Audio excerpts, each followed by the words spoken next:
the Archives, Libraries, Museums and Special Collections LGBTQ History Conference, which was actually, its short name was Queering Memory. This year was in Berlin. Yeah. And I think it was fantastic that you had a platform there. Yeah. Rose Collis, who's an activist, grassroots activist, amazing. and has been cracking on for 40 years, was able to perform a piece of theatre there. LMA had 10 minutes on the platform, but there were 400 delegates there, and most importantly were the people from Russia, there were people from Somalia, the people from there are challenges here. We know there are, but my goodness,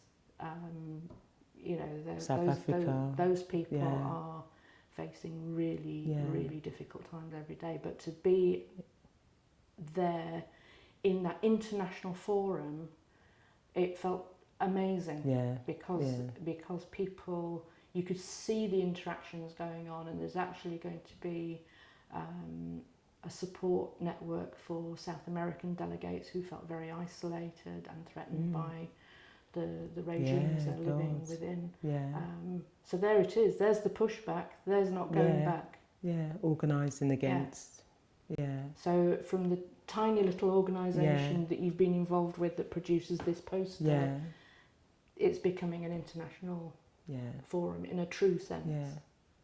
And I think that's really important because what's happening to LGBT communities is not in isolation. Do you know what I mean? It's part of a whole shift, you know.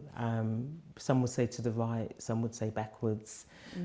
So it's affecting LGBT communities everywhere.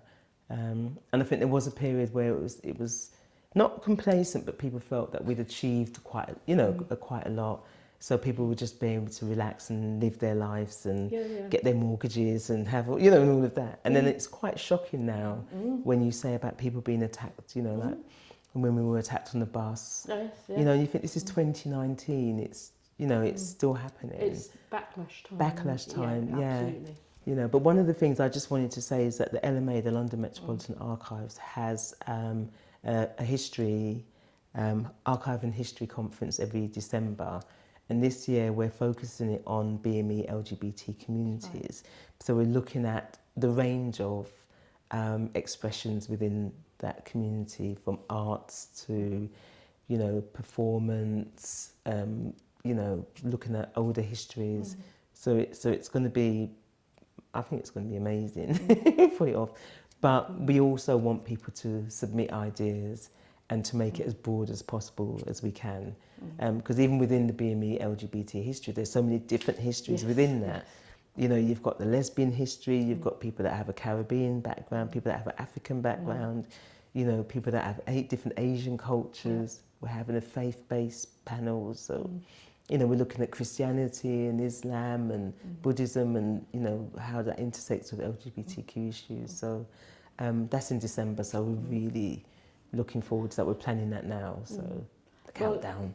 I think it also provides an opportunity for anybody thinking they want to do a project or want to get involved in a project to come to that kind of, be part of that event and be in that environment and be able to talk to people and just have a really good time in that way is a very useful thing to do. It's so accessible. And it's fun.